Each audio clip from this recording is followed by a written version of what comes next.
ഒരുപാട് കാലമായിട്ട്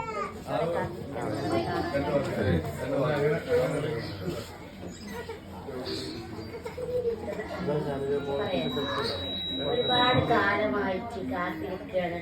എപ്പോഴും പിന്നെ യൂട്യൂബിലായിട്ട് കാണുമ്പോ എനിക്ക് പിന്നെ എന്താണ് സോറി മനാഫുക്കാരെ ഒരു സന്തോഷമായി ഇപ്പൊ കണ്ടപ്പോ അന്ന് തുഞ്ചൻ പറമ്പ് നമ്മളെ തമിഴ്മാരുണ്ടായിരുന്നല്ലോ നമ്മളെ അതിൽ കാണാൻ പറ്റിയില്ല. അന്ന് ഭയങ്കര നിരാശായി ഇവിടെ പോയി എന്ന് പറഞ്ഞു. ഇപ്പൊ എനിക്ക് വളരെ സന്തോഷമായി ഈ വേദിയിൽ കാണാൻ പറ്റിയത്. വളരെ സന്തോഷമായി. ഇങ്ങനൊരു നല്ലൊരു മനുഷ്യൻ ഉണ്ടല്ലോ ഈ സമൂഹത്ത്. എല്ലാവരും സ്നേഹിക്കുന്ന ഒരു മനുഷ്യന് ആ ഒരു മനുഷ്യനാണ് നിങ്ങൾ ഞാൻ കണ്ടത്. ഒരുപാട് കണ്ണീരോട് കാത്തിരുന്ന ഒരു നിമിഷം, എല്ലാവരും തള്ളിപ്പറഞ്ഞിട്ട് ഒരു ദിവസം, രക്ഷക്ക് കരഞ്ഞിട്ടൊരു ദിവസം. ഒരുപാട് സന്തോഷമായി എനിക്ക്. ഈ വേദിയിൽ എത്തിപ്പെടാൻ കാരണം ബുള്ളറ്റ് മാനിക്ക ബോസാണ്. കഴിഞ്ഞ പ്രാവശ്യം കാലിക്കറ്റ് നോമ്പറക്കലുണ്ടായിരുന്നു. പക്ഷെ എനിക്ക് വരാൻ കഴിഞ്ഞില്ല. അങ്ങനെ ഒരു സിറ്റുവേഷൻ ആയി പോയി. പിന്നെ വണ്ടി കിട്ടാനൊക്കെ ആവുമ്പോൾ ഞാൻ ഒറ്റക്കൊരു പെണ്ണല്ലേ, സ്ത്രീയല്ലേ. അപ്പൊ ഈ സമൂഹത്തിൽ പേടിക്കുന്ന ഒരു സന്ദർഭത്തിലല്ല ഇപ്പൊ നമ്മള് ജീവിക്കുന്നത്. അത് കാരണം എനിക്ക് പേടിയായതുകൊണ്ട് ഞാൻ വന്നില്ല. പിന്നെ ബസ് കിട്ടാതൊക്കെ ആവും. അതിൽ ഞാൻ വിളിച്ചപ്പോ ബോസ് വെക്കുന്നു എവിടെ എത്തിയത്. അപ്പൊ കുളിച്ച് മാണിക്ക ബോസ് അപ്പൊ ഞാൻ വന്നിട്ടില്ല. അപ്പൊ എന്താ ശരി ആയിക്കോട്ടെ ഓക്കെ എന്ന് പറഞ്ഞു കഴിച്ചു.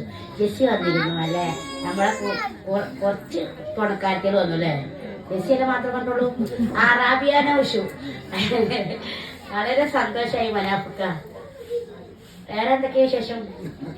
ഒന്നുമില്ല, ഞാന് എന്റെ വലിയൊരു ആരാധികയാണിത്. ഞാന് സബ്സ്ക്രൈബറാണ്. ഞാൻ മനസ്സിലാക്കുന്നത് ഇതാണ്, അതായത് ഒരു കുറ്റവും കുറവും നമ്മൾ അതിൽ പിന്നോട്ടേക്ക് പോയി നിൽക്കുന്നതിൽ ഒരു കാര്യമില്ല. നമ്മളെ മറ്റുള്ളവർ എങ്ങനെ കാണുന്നത് അത് നമ്മൾ നോക്കേണ്ട ആവശ്യമില്ല. നമ്മള് ആരാണ്, നമ്മളാണ് ഈ ലോകത്തെ ഏറ്റവും എല്ലാം കൊണ്ടും തികഞ്ഞ ആളെന്ന് ചിന്തയിൽ വേണം.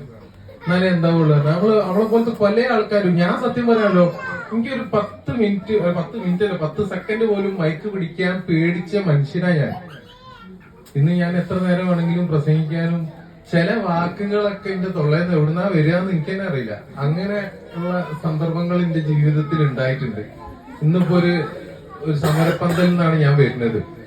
ആ സമരം തുടങ്ങി വെച്ചത് ഒരാളാ. ഞാനിങ്ങനെ പറയാണ് അവരോട്, ഏത് വലിയ ലോക പ്രശസ്തമായ സമരങ്ങളും ഒരാളിൽ തുടങ്ങിയതായിരിക്കും.